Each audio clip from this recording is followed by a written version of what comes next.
Hello guys, welcome to my channel.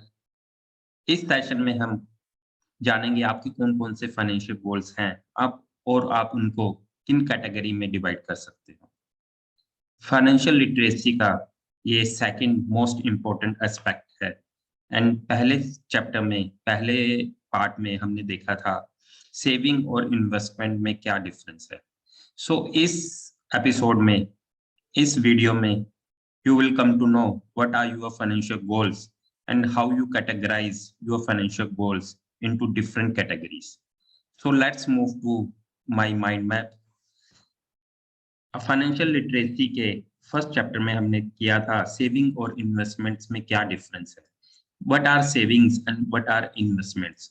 आज हम देखने जा रहे हैं कौन कौन सी ऐसे फाइनेंशियल गोल्स हैं आपके जिनको आप अलग अलग कैटेगरी में डिवाइड कर सकते हैं, राइट। आप अपने फाइनेंशियल गोल्स को तीन कैटेगरी में डिवाइड कर सकते हो। First one is short term goals, second one is mid term goal and third one is long term goals. सबसे पहले आपके जो भी फाइनेंशियल गोल्स हैं आपने उनको तीन कैटेगरी में डिवाइड कर लेना है। अब शॉर्ट टर्म गोल्स में कौन से ऐसे गोल्स आए या शॉर्ट टर्म गोल्स की कितनी अवधि होनी चाहिए, कितना टाइम होना चाहिए जिसको आप शॉर्ट टर्म गोल्स कह सकते हो, राइट।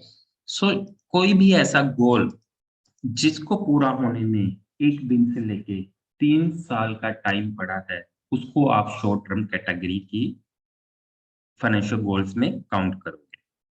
फॉर एग्जाम्पल, अगर आपने 6 मंथ के बाद कोई वर्क टूर पे जाना है, तो आप इसको शॉर्ट टर्म कैटेगरी में काउंट करोगे। अगर आपने 1 साल के बाद नया घर लेना है, तो भी ये आपका शॉर्ट टर्म फाइनेंशियल गोल्स हुआ।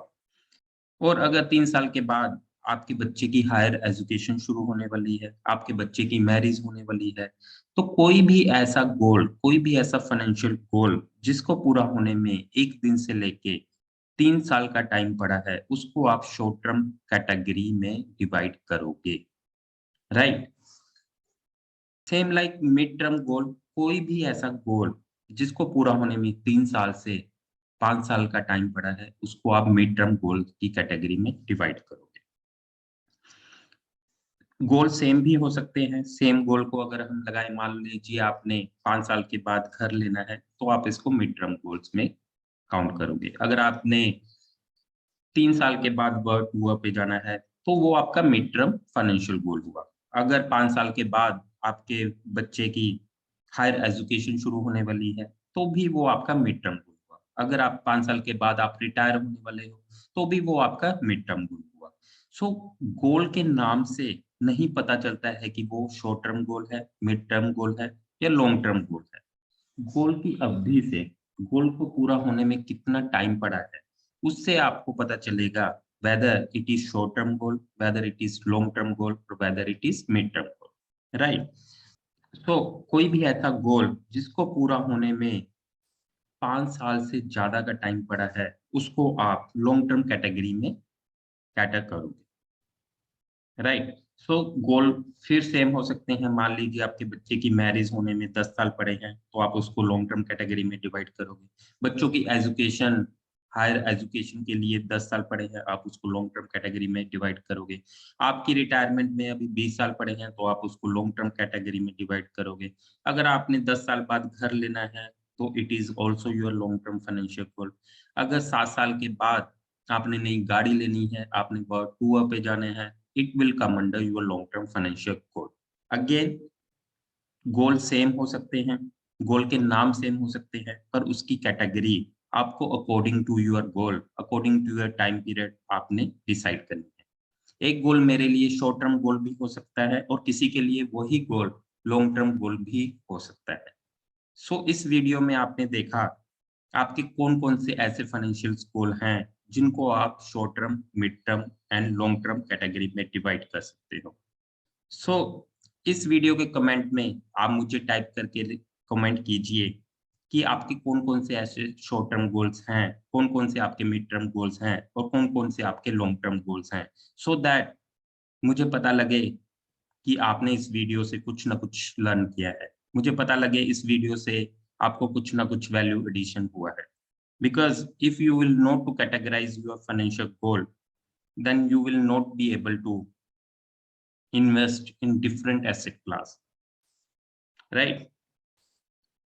क्योंकि क्या होता है, अगर आपने इन्वेस्ट करना है, सबसे पहले आपको अपने फाइनेंशियल गोल्स पता होना चाहिए। फाइनेंशियल गोल्स को पता होने के बाद ही आप कोई एसेट क्लास डिफाइन कर पाएंगे। बिकॉज शॉर्ट टर्म गोल्स के लिए अगर आपने इन्वेस्ट करना है तो they are different asset class.